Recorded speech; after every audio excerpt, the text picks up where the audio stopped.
UP తరహావ్యాన్ని Telangana అమలు చేయడానికి BJP వ్యూహం రచిస్తుంది.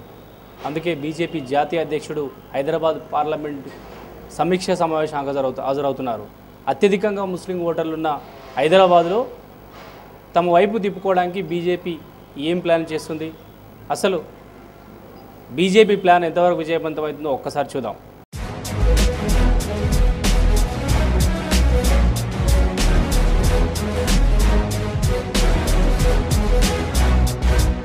పోయిన చోటే వెతుక్కోవాలి. ఇప్పుడు ఇదే సూత్రాన్ని ఫాలో అవుతోంది బీజేపీ. ప్రతి ఎన్నికల్లోనూ ఓటమిపాలయ్యే హైదరాబాద్ పార్లమెంట్ స్థానంపై ఇప్పుడు దృష్టిని సారించింది. మజ్లిస్ కోర్టులో పాగా వేయడమే లక్ష్యంగా బీజేపీ పావులు కదుపుతోంది. దీనికోసం ఏకంగా కమల రథసారథి అమిత్ షా రంగంలోకి దిగుతున్నారు. హైదరాబాద్ పార్లమెంట్ నియోజకవర్గంలో 17 లక్షలకు పైగా ఓటర్లున్నారు. ఇందులో ముస్లిం ఓట్లు 48%, హిందూ ఓట్లు 52%. కానీ ఈ స్థానాన్ని కైవసం చేసుకోవడం కమలం పార్టీకి కలగానే మిగులుతోంది. ఈసారి ఎలాగైనా ఆ స్థానాన్ని కైవసం చేసుకోవాలని గట్టిగా డిసైడ్ అయింది బీజేపీ. యూపీ ఫార్ములాతో బరిలోకి దిగుతోంది. హైదరాబాద్ ముస్లింలలో షియా, సున్నీ, తబ్లీగ్ జమాత్, బోహరా తెగలున్నాయి. ఇందులో షియాలు 18% ఉన్నారు. వీరిలో మెజార్టీ షియాలు బీజేపీకి సపోర్ట్ చేస్తున్నారు. సూఫీలు 75% వరకు ఉన్నారు.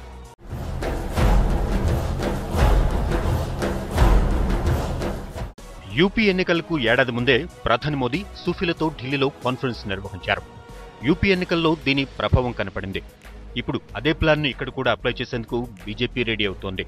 అప్పట్లో సూఫీలతో ప్రధాని నిర్వహించిన కాన్ఫరెన్స్లో హైదరాబాద్కు చెందిన ప్రతినిధులు పాల్గొన్నారు.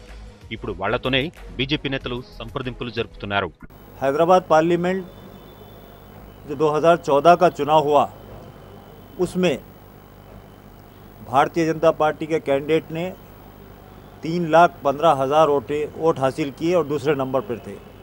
उसी तरीके से असेंबली सेगमेंट्स याकूतपुरा हम नंबर 2 पर यानी सेकंड पोजीशन में थे, वहाँ पर 32,000 से ज़्यादा वोट लिए. मलकपेट असेंबली वहाँ पर 35,000 से ज़्यादा वोट लिए बीजेपी. और कारवान वहाँ पर भी हम सेकंड पोजीशन में थे.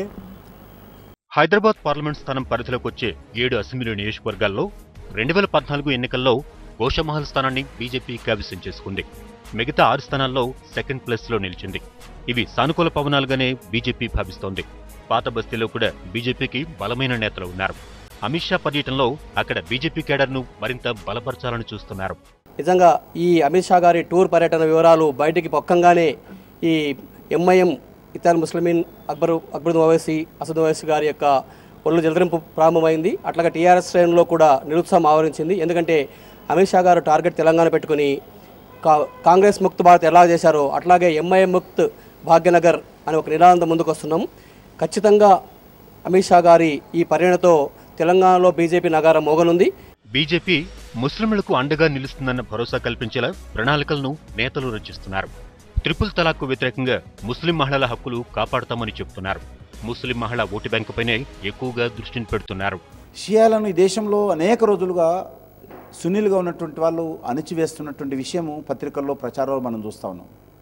ఈ ప్రయత్నంలో కూడా ముస్లింలలో ఆ రకంగా మీరు ఘర్షణ పడకూడదు, మీరు కలిసిమెలిసి ఉండాలనేటువంటి ప్రయత్నం కూడా భారతీయ జనతా పార్టీ చేసి మరి ఇక్కడ ప్రభుత్వాలు వ్యతిరేకిస్తున్నాయి, మమ్మల్ని ఎవరు పట్టించుకునే లేరు, మేము అనాథలము అనేటువంటి భావన భారతదేశంలో ఉన్నటువంటి ముస్లింలలో ఒక ప్రధానమైనటువంటి తెగైనటువంటి షియాలకు భారతదేశంలో ఉన్నప్పుడు మీరు అనాథలు కారు, భారతీయ జనతా పార్టీ అన్ని మతాలు సమానమే మాకు, మరి ఈరోజు షియాలైనా సున్నీలైనా మాకు ఒకటే, మీరు ఎవరు బాధపడకూడదని చెప్పి షియా వాళ్లకు భుజం తట్టి ధైర్యం చెప్పినటువంటి పార్టీ భారతీయ జనతా పార్టీ అని సందర్భంగా మనం చేస్తున్నాం.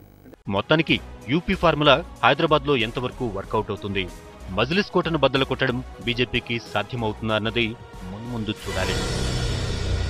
హైదరాబాద్లో అత్యధికంగా ఓట్లు ఉన్న సూఫీలను తమ వైపు తిప్పుకోవాలనుకున్న కమలం పార్టీ వ్యూహం ఫలిస్తుందా?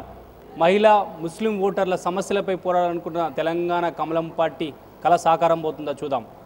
కరోనా పర్సన్ అమర్తో సత్యనారాయణ, HM TV, హైదరాబాద్.